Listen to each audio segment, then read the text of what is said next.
killing some of those neutral creeps. Getting a bit of gold experience for himself. They're actually going to try and get in here. They do have the Rolling Thunder coming up for Saberlight, and he will get a nice bounce into the Gyrocopter. Now he's low enough he could take some physical damage and possibly die. If Saberlight's not careful, sure enough, that's exactly what happens. Overestimates just how much HP he had there. Era not going to be caught by that ult from the Gyrocopter, and Supreme will at least be able to turn this bit of a wonky fight back around to the favor of Ninjas in Pajamas. Funny enough, I think if you to protect against the Fire Spirits. Roll in, Saberlight actually canceling it last second there. Now re-threatening it on Toby. Toby does manage to hit the crush before he gets it out, but Toby being so heavily slowed down, could it be bumped? Actually hits the Ember Spirit as well. Back onto Toby again, that Dispel from this Purge Creep has been doing so much work, and it happened there as I believe he dispelled away the sprint. So trying to go onto Saberlight now, boom. Is going to lead with the Gyrocopter to try and catch some of these heroes who've been diving in so deep. Saberlight jukes to the left-hand side away from the Gyrocopter. That disarm may have just saved him here. Boom. Does manage to hit the tiny and spot Saberlight as well. So he may be able to get a secondary kill here if he has another round of Remnants coming up soon. But I think Slight by itself will be enough. Very close. Now shown herself. Oh no, actually, that's an Indus is showing herself because of the Sentry. They're going to actually try and go on a Shad here. Shad does manage to get off his ultimate before the Rolling Thunder comes in. Charlie time walking into all of this nonsense, but they will quickly deal with Celery. And it looks like Shad is going to be pressured enough with the help of Saberlight. Supreme comes in and cleans up that kill. Now they're going to turn on to Toby with Bash coming out from Charlie. He's not threatened by this Slaughter Dart one bit. He's got to get away from Boom, though. Still represents a lot of damage, especially with the reload cape coming in from Celery. He's going to rejoin this fight. Bash up. They should be able to bring down Saberlight. Oh, he managed to get the other side there, but he burns out from the Fire Spirits. Aramis, who's chasing Era, manages to survive through that combination. Chase down underneath the tier 1 tower. Boom. With all that movement speed, thanks to the haste, is going to be able to get this kill in the support. But what about the cores? Supreme, he's okay for now. He's really man-fighting this one, and Charlie comes in and managed to hit one bash. Boom. Limp it away. Still has some remnants to go, but the relocate out. And it's the save from Celery, using that buyback for a hefty amount of good in killing maybe the Panko, but he didn't actually get the big cores. Wisp is coming back. And they're going to come back with the Sonic Wave. They're already taken out Aramis. That takes away that one of his tether points that he was looking for there. He'd actually already tethered to the Phoenix. So as a result of killing Aramis, they managed to get the kill on Celery as well. Pretty okay with that. I think this all really goes back to just the fact that Chrono was down. You know, Saberlight? Got another swashbuckle, but can he get off the Rolling Thunder afterwards, or is the bash going to come in? No, he doesn't get hit in time. Toby is now going to be chain stunned up. They're looking for the toss back. He managed to work his way through that tight little passageway in order to land on the Slaughter again. Now, Boom has his remnant up, but immediately gets disarmed. Chased down by Supreme. The double slows make sure he's not going anywhere. Even if he had a remnant, he wouldn't be able to make it go very far with those team fight potential. But they just rolled up, took Roshan, 5-man into a tier 2, and now they're hitting a tier 3, which is going to force VINKIGG back. Oh, they're going in. They're actually going to get the initiation. Wow. Are you serious? Dude, Ninjas in Pajamas, they're not messing around right now. They're saying, VINKIGG, this is not going to be a long game. What a call, man. Whoever made that call is a god. That was a sick, nasty initiation, but really good follow-up as well. That was just straight-up teamwork. Era finds the initiation and does it again. A secondary time on to Toby. Unfortunately, that just leads into a crush. That was a little awkward, but still, a relocate back means there's no save for the Gyrocopter just yet. Celery's going to come in. Aramis does manage to get off the Supernova. They're not sure how much they really want to dive into that area. They have to back away from the Supernova explosion. Can't commit for the Gyrocopter. Still, though, that's going to be a range Rax at least for now. VINKIGG. Range Rax this early doesn't feel great, but they should be more concerned about the overall fight because the Orchid coming out, Rolling Thunder on through. They still have a bit of take damage onto Toby, but it's not quite enough to kill him. And Saberlight being very disruptive right now thanks to that Rolling Thunder, but it looks like he's going to be caught. Yule Scepter up in the air. He will manage to get a swashbuckle away to the side. VINKIGG pressing forward. There's still a lot of healthy cores here, though, between Charlie and Supreme. They don't have a Chronosphere or anything like that, but they seem damn near fearless in being willing to take this fight up into the base, up into a high ground like this. Chains up. Oh, Supreme. He does have the Aegis. And with this secondary life, oh, Toby actually blinked right into the avalanche there from Era. That's a bit unfortunate. That was a good opportunity for initiation, but he's got a secondary follow-up. This time, he's going to catch Charlie and Era stunned up together. Looks like Era goes for the toss back onto the Ember Spirit, trying to keep its distance, but it's not good enough. Sleight of Fist does manage to get that kill. Aramis now going to see the opportunity. They've finally broken Ninja's pajamas, and they're going for the deep dives. They're going to be able to slow down some of these heroes as they clean them up. It's going to be Saberlight left behind with the two supports. They're going to be the ones to fall. Early game build from a Faceless Void. Ninja's pajamas. You can see the style that they brought to this one. Now, this is going to be a Chronosphere where he can quickly deal with the support, and with the follow-up coming in from his supports, he might just be able to deal with Chad as well. Shad going to be stuck here. Can Boom bail him out? Not really. There's nothing to stop this BKB Charlie as he pushes forward on the Faceless Void. They do have the Remnant over to the side. They can still kind of catch up, though. He throws a second Remnant away. Unfortunately, and with the channel. And so, what is it, 25% now? The Shiva? It's something like that. That might be enough, even a small number. Era does manage to catch Aramis here, and they follow up with the Orca, but they need a little bit more nukes, and that's where the Sonic Wave comes into play. There's going to be no Supernova until the buyback, actually. Gyrocopter throwing out his ultimate. Saberlight's going to go for the chain stunning onto this Slardar. He should just be dead straight up from this. They're actually going to make sure that the IO can't really bail him out. Saberlight making that next level play to find these backline heroes, but Shad, his BKB's running a little bit low. They're going to go for the Supernova now, but he's surrounded by Ninjas. That's a dieback. Heroes. That's a dieback for the Phoenix, and it could be worse as more heroes are coming in. They still haven't used their Chronosphere. They're going to pop in now to be able to catch the IO with the Gyrocopter together, and then he kills Shat and they kill Celery again. That's going to be potentially another dieback. Same goes with Toby, who's right in the midst of this, going for that Faceless Void, but he doesn't really have the attack speed to keep this up, especially with the disarms there from Saberlight. Not going to be getting this chain bashing. That's going to be a rampage for Supreme. Ninja's pajamas just taking over this game now as they're going to continue this fight. It doesn't stop. They've got the Orchid on the Ember Spirit. He's came down from the Yule Scepter, so he's dead again. A double rampage for Supreme, and let's make it a triple. Let's make it a quadruple. They can still catch up to Shad as well as Celery if they want to. One more buyback. Boom says, surely this is going to be enough. 8 heroes wasn't enough. Maybe 9 will be. He's burning them down, but Charlie, he managed to get the time walk away. He's teeping up on a Yule Scepter. Managed to stop him. Saberlight in the top right looks like he's going to be run down by Shad. We're going to focus on the Void for now because he at least has a chance of survival, I think. Okay. But he gets chained up, relocate in to finish him off, and finally, Viking GG do manage to win the end part of the engagement. Okay. Surely Ninja's pajamas, there's no way you let them just sneak this in, right? No way. Come on. My goodness. No way. I feel like they had such an advantage to be able to throw, but I guess with no Chronosphere, maybe they're a bit skittish to be able to take this fight. They're going to go in now, catching Aramis once again before he can go over the dive away with the Sonic Wave. The roll in from Saberlight. They don't manage to stop it. Shad picks up the Aegis just in time, and they can still fight this out, but Charlie's still putting in some good damage, trying to finish up Toby. He gets off the cheese in time, but he's so damn slow from the time dilation and into the arrow combination as well. The supporting cast is gone from Viking GG, and it's pretty much up to Shad, but he's surrounded by so many heroes that he just can't get out of here. He's going to lose his first life, and very likely the second life will be just as bad as the first. Unless Doom can come in and do something crazy, it's a 2 versus 4, and they're throwing everything they had to be able to win it, but they know it's over. It's done and dusted. That is game 1. Ninja's the pajamas will take it in emphatic fashion, man. That was a very fun game to watch, even if it was a little short. That call to dive the high ground at like 18, 19 minutes, that is something that would literally we built the tank on Enchantress, so he played with the creeps in lane, and then might be able to get the kill here. The disarm keeping Celery from getting those last couple of hits. Shad will claim the first blood instead. He's surprisingly decent at laning. Yeah. It's like this old narrative that like, Alchemist is bad at laning.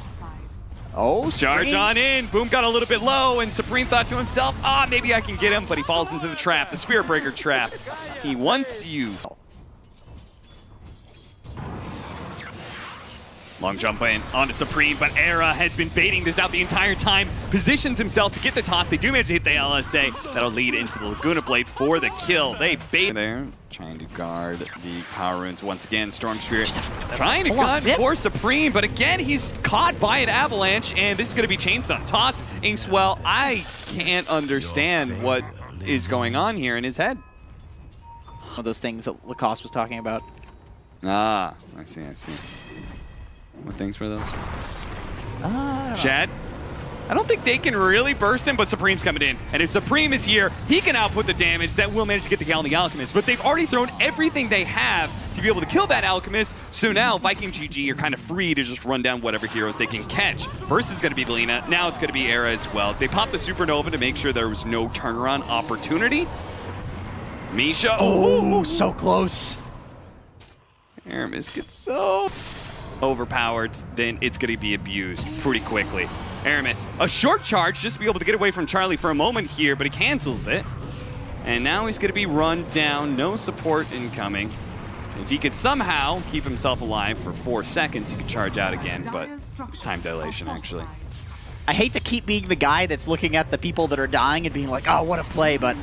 Oh, Supreme. Dual Scepter, that is a surprise to Boom. It's a fresh pickup that will catch him off guard and get him killed. All right, I'm not going to mix or the storm zipping through, but he really utilized that to the fullest. Oh, and a regen rune picked up right as they smoke and go for a gank here, and they're going to be able to catch Lina right away. The Soulbind onto 2, though, with the Rolling Thunder on through. If he stops this damage, then Supreme can turn around, get off the LSA, and completely turn this fight around. And look at that, Saberlight bumps Celery back up the cliff. How you doing, buddy? Come meet my friends. 9-12 now. Ninjas the Pajamas do actually win a nice fight. Had the nose in the right spot. Was constantly in front of Ninjas the Pajamas as they tried to make their way through the jungle and around. Now they've got the vision, though, to be able to charge and start this fight. Potentially nice Supernova on the high ground. That is it for Ninjas Pajamas. They say, nope, we're not taking part of this fight. And that actually makes it really good for them. One big team fight ability down. But can they actually win the follow-up? Now they got the Chemical Rage. Era goes in and throws back Toby. Toby's going to be silenced here. Saberlight in hot pursuit with the Rolling Thunder. Sure, they're going to be able to kill the Phoenix, but it's the Alchemist right in the middle of all of these heroes. Supreme needs to help. Soulbind onto 2. That's going to be able to slow down these heroes and help get Supreme back to this tier 2 area. They're playing an in-and-out game right now because they know the Chemical Rage is going to be wearing out soon. Here comes this Faceless Void, who still has his Chronosphere to be rocking here. Time Walk coming up. He's going to be able to catch up to this Alchemist. He can try and go for this one now. The BKB's gone. He throws out the Chronosphere, but boom, he goes in the back line trying to disrupt all this damage, goes for Lina, takes him out, and takes away some of the follow-up, but Charlie by himself was good enough to be able to bring down this Alchemist, and now they don't have the control anymore to be able to stop Charlie. Boom, now out of mana as well, tosses Charlie over to finish off that kill. Double for Charlie. Once again, You might be afraid in this game, just seeing how big the Alchemist is, that, okay, even without Egg, maybe they can fight us, but they take that opportunity because they think, okay, well, are we going to let him get more farm? Toby gets a little bit too close here. The Dual Scepter actually saving him from the toss, and Aramis also trying to bail out this Phoenix.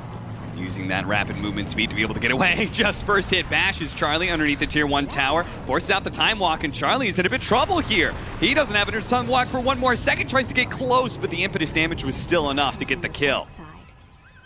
Just like that, a Roshan fight that looked a little bit free for Ninjas the Pajamas turns right back around.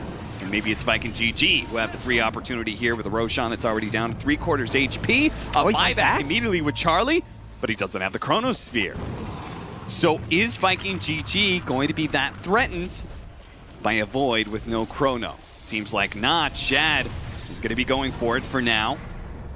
They're throwing in a lot of damage into the pit right now, but the Chemical Rage is keeping Shad plenty healthy. A little bit farther up, we have Era. He's going to be able to blink in, tries to go for it, but Shad already activates BKB, who's going to pick up the Aegis, and Shad, he sashes it away and punishes Ninjas the Pajamas for daring to be able to stop this inevitable Roshan for VINKIGG. Gets 2 kills and looking for a third as Supreme pops his BKB to be able to run away. The supports don't have that same kind of luxury. They have that zip that keeps up with Supreme, and now the BKB's worn out. Boom. He's got 1 more zip in him, but a blink away from Era will keep him alive. Let's say they're lumberjacking to the offlane, you know, lumberjacking off. It doesn't really play that way, you know. Celery, once again, being the face that gets initiated on, but the rest of his team is actually here around. Saberlight couldn't quite get the kill onto Celery as a result. Oh, they do manage to get a Soulbind Chronosphere onto the 2 supports. They can actually kill Toby. Maybe this would be somewhat okay, but Shad is just going ham right now, the damage. They don't even kill Toby, so he gets off the Supernova with the Sunray. On top of that, Charlie activates BKB and Time Walks, but where are you going to go? You can't run, and you certainly won't be able to hide. Not from Boom, who can keep up with you every step of the way. A very... While the team fight is actually going, it's so good against the Chronosphere. And at the timing where Void is going to start fighting you, like you're going to have BKB, you're going to get the heart soon after, it kind of feels like there's no items Void can farm to deal with it. Saberlight bumping into both the Phoenix as well as the Spirit Breaker as they try to jump into this base and get the control to Charlie, make sure that damage dealer is gone. And with the carry out, Ninja the Pajamas are surely just going to fall apart inside of their own base here. GG is quickly called by Misha after seeing that. No buyback for the Faceless Void. I kind of feel like the game has been over ever since that dieback on Charlie. Yeah. That was a rough one. They kind of all-in on a Roshan fight that didn't go so well. They did. Reworked his ultimate because it just doesn't feel that I don't think you're going to farm as fast as an Alchemist does, and I don't know if you're going to have the same effective HP that an Alch does. So yeah, you're also not going to threaten a Faceless Void solo like an Alchemist does. Yeah. But when you go for Fire Spirits, you do leave yourself a little bit exposed, and well, not best heroes to defend against these sort of situations. Yeah, right? definitely. Definitely. She just sits back and... Ooh, Saberlight right in the trees. It's an Epicenter, but Aramis does manage to hit the charge before the Epicenter completes. If he had done that a second earlier, then it could have been a super sick play. And instead, it's Ninja the Pajamas losing the ground here this mid lane and being chased out by VINKIGG GG. That should help. Not as easy as a Pangolier. Like technically with the move time of the burrow, you actually aren't going to hit them. But yeah, it feels weird when basically the game is like, all right, this will work. It's like, well, no, it won't. Aren't you supposed to calculate that game? Avalanche toss, that'll blow up Era and gives opportunity for Aramis to continue to push forward to the back line of heroes. He tries to go for Misha, but as Boom gets caught in the Chronosphere, Aramis is going to turn around and try and interrupt Charlie, putting the damage out, but it actually just lines him up for the two-man Burrow Strike from Saberlight, and now the supports are both in trouble. They're going to swap away Aramis so he gets a better charge, and Celer will actually TP out successfully. Oh, that so damage close. Barely killed him. You chose the wrong. Do you know the Void Spirit E is a... Like, it actually... If he had a team there, that would have been a little rough. I don't think there was any vision. I think he was just walking. Oh, got off the ultimate just barely. He was, like, completely depleted of mana after he casted it, so he had almost 200 exactly there, but... Gets it off, and that will stop Ninja the Pajamas' aggression, or maybe they're actually going to go back in here. The Phoenix and everybody's still on this high ground, and Supreme's kind of sitting around. Look at him, he's digging right in the middle of a fight as he chooses to finally go for Aramis and looks to finish him off. A charge attempted, but a bash in place from Charlie will put a stop to that before it can occur. Round, Medusa will continue to be able to farm and feel strong. Yeah, protect her triangle, protect her ancients. This hero became... you know, somewhat viable again. Number one. Oh, okay, Saberlight. And this is why Ninja the Pajamas, they immediately went for the smoke and are looking for another opportunity to claim a life, but VINKIGG GG, they're all centered around this mid lane. They have understood the pattern that Ninja the Pajamas has presented, which is they are all in on trying to get this mid-tier 1 tower as early as possible. A toss forward, but there's still another astral step from Supreme. They're going to bait it out, waiting for somebody to come along. Instead, okay, they do actually get Boom. Kill. He walks up to try and get that banner rune, is indeed baited.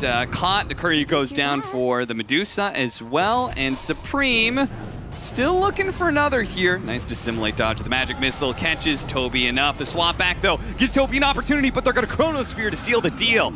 Make sure there's no supernova. That Chronosphere caught Supreme as well. Got Supreme a little bit low. Saberlight is quite low as well. The Medusa could almost finish them all off if you just had the vision to be able to do so. But now they're just playing an in-and-out game. Guerrilla War for it. Inside of the trees, Saberlight hits him with a Burrow Strike, blinks away before any damage comes his way. And Charlie, with no disables out on the field, is pretty fearless in just tackling Shad where he can. He's got the time walk to be able to undo whatever limited damage the Medusa can put out. And they just wiped VINKIGG GG behind their own tier 2.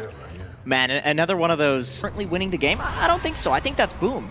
Yeah. So killing him, then they choose to dive even further instead of just getting the mid tower. That's a tough decision to make. Yeah, Boom seemingly, like, he represents both the damage and the control. Saberlight goes in and almost immediately dies, and they get the supernova off. So that is game over for Ninja the Pajamas. They're going to get out of this team fight as best as possible. A buyback coming out from Saberlight is actually going to halt this aggression here. Charlie tries to go back in. with the time walk and time dilation to be able to slow Viking GG down. Maybe they have caught somebody here. It's going to be Toby. He loses the Phoenix's life. Charlie's trying to get back out of here, though. They don't want to overly commit themselves against this Tiny. They just want to play a back and forth game. Now with the telekinesis onto the Tiny, can they commit to him? Oh no, a Burrow Strike miss, and Boom turns around and gets off the avalanche that gets the kill onto 2. Boom, though, still being wailed on by Charlie. Dissimulate does manage to finish him, and Charlie now with a lot of this damage gone. Well, he's got to get away as Boom actually bombed back and TP'd in to catch Supreme, a mega kill streak. Those fire spirits are making it damn annoying. So much wave clear. You always have to be careful the Tiny and the toss back. He's got an Invis rune. Can he actually get it off, and do they have any detection? He's going to try and get away the Sunray heal, and they throw out the Chronosphere. That's going to be able to get the vision, but the swap back, the impetus, that's not going to be enough damage. Charlie, he now dove in too deep to try and pursue against, but he's so tanky, man. He survived through all that burst. The magic missile wasn't there. He time walks a bunch of the damage, and Saberlight here with the reprisal comes in with the epicenter. Burrow Strike about misses all that damage, while Aramis charges right through them. Popping his W does allow him to shake off a lot of these disables. Saberlight trying to stun up Toby here, but the rest of his team is focused on Aramis. Now Supreme and Charlie both jump into the back line together to be able to take on Toby, deal with Celery. Shad, he's sitting there putting out damage, and it is enough to kill some of these supports, but the chorus, they're just so tanky. In fact, they still have the Heaven's Halberd as well, which may have actually saved Misha's life, who's looking a bit low. Supreme topped off there. He does manage to hit the Aether Remnant, and Boom, he's going to be targeted, toss over, actually finishes Supreme. Boom would have died otherwise, but he simultaneously got Charlie away from him while killing that Void Spirit with the Void. That high ground ward there, such value. You know, like once they get a little bit washed up, there's now Valorant for them to turn to. That's exactly true, and I think League of Legends for Dota is a... Jump forward to push back, but Charlie is so tanky with that Heaven's Halberd, and they overestimated their damage, it seems, as now they're going to get turned around on. Boom is losing his life, perhaps, as impetus shots comes through, and Supreme chases after him with the Astral Step to make sure he goes down. Push back onto Misha there, keeping him in range of this Medusa's, laying out the damage. The MKB does do the trick, but it's Boom for Misha. That is not a good trade-off. Still have the Chronosphere, and they're only missing their 5 position Enchantress. Saberlight setting up with the epicenter. Can he actually catch somebody this time? It's just the Medusa. It's not that big of a deal, especially with the swap back coming in. Celery does manage to get off the magic missile, won't be able to get away from Supreme so easily. Boom, he pops himself out and kills Saberlight. Just as quickly as they go into the pajamas, they hop back out again. Saberlight, he could buy back if he wants to, but it looks like Viking... Yeah. Well, some of us. Like learning Sand King's a good hero, for example. Man, he is pumping through some of that mana shield pretty quickly here. Initiation from Boom was actually immediately stopped by Saberlight thanks to the high ground vision. As soon as he blinked in, he got stunned. Fortunately, there is the Medusa to be able to save the day with the Stone Gaze, and he actually did manage to catch the Void on the left-hand side there. They're not going to go for him, though. He's like, they've got the second life. Who cares about him? Let's do to Ninjas the Pajamas what they've been doing enough. Ignore the Faceless Void and go for everybody else. Once the support heroes are gone, then we can focus on killing that Void, especially now that his Aegis is gone. Very nicely placed egg, and once again, Celery with the Venge plus the Dragon Lance. They're going to try and slow down this Medusa here, see if they can poke her enough that she's forced to back away from all these barracks. The swap in! That wasn't on a Medusa. That was a swap back on Supreme, I think, which he immediately Astral Stepped back in. I think that was supposed to be a combo there. Shad, who activated his BKB, is very low on mana. Unfortunately, Aramis makes the initiation on Saberlight and catches him. They just needed a front line for the Medusa to pump out the damage, especially with the Supernova. That forces Ninjas Pajamas away. They do have the buybacks, though, trying to stop the TPs, but no! They didn't catch him in time. The Medusa gets out. The rest of the heroes, yeah, it'll be nice. Kill Toby, maybe you can catch Aramis here, but if they had caught the Medusa there, that would have been a massive win. Oh man, it's Medusa. She's level 25 now. Split shot Scotty. Looking at him, Charlie. Hit the Remnant here to chain stun a little bit. Still with the BKB, it's up. He can pop it if he wants to. He's going to pop the Stone Gaze instead, forcing the time walk backwards here. Saberlight trying to get away. Nether Strike is going to be able to punish him into the damage from the Medusa. Now the Medusa's out of mana, but the swap back comes in again. Charlie on pursuit here, but time dilation. He can't really catch up because the BKB is slowing him down with the Scotty. He's being chain stunned too much. He time walks back behind the tier 2, barely living for now. Supreme sees Celery, looks at that and says, that's an easy cleanup, but we got to get out of here. I can kill that support, but the rest of us need to try and back away until Charlie is ready to go back in again, and that's his moment. He sees Aramis is out of position. Now they're going to be able to blink forward with the catch of the telekinesis on Boom as well. Charlie, he has to deal with that combo damage every single time and time walk backwards just in case. Nice dive into the Yule Scepter that perfectly charges in with Aramis. And that'll chain stun nicely onto Era. He'll die just like that. Now, Viking GG, they're in a good position to control the Roche Pit. That was, he's way back. That was cool. I'm gonna go ruin some pubs with that. Spots Misha. This should be a very dead Enchantress unless the Force Staff's Nether Strike is going to keep in range of the Medusa once again. But the Heaven's Halberd is actually maybe the saving grace. Boom! In some trouble, has the Orchid on him, but because of the Stone Gaze, they have to back away. They could not commit any further, even though Boom looks so low. Still, though, they've blown everything. They've used Stone Gaze. They've used Supernova. This is go time for Ninjas the Pajamas if they can just fight through this damn Medusa, but she's pumping out so much damage, and a second Supernova coming out with the refresher from the Phoenix, and that spoils the fight for Ninjas the Pajamas. Holding Megas. Smoke as they push forward. They know this is where Ninjas the Pajamas is really going to make their last stand. Jump forward from Charlie. Goes at the Chronosphere. Really only catches the Vengeful Spirit. That's all it hits there.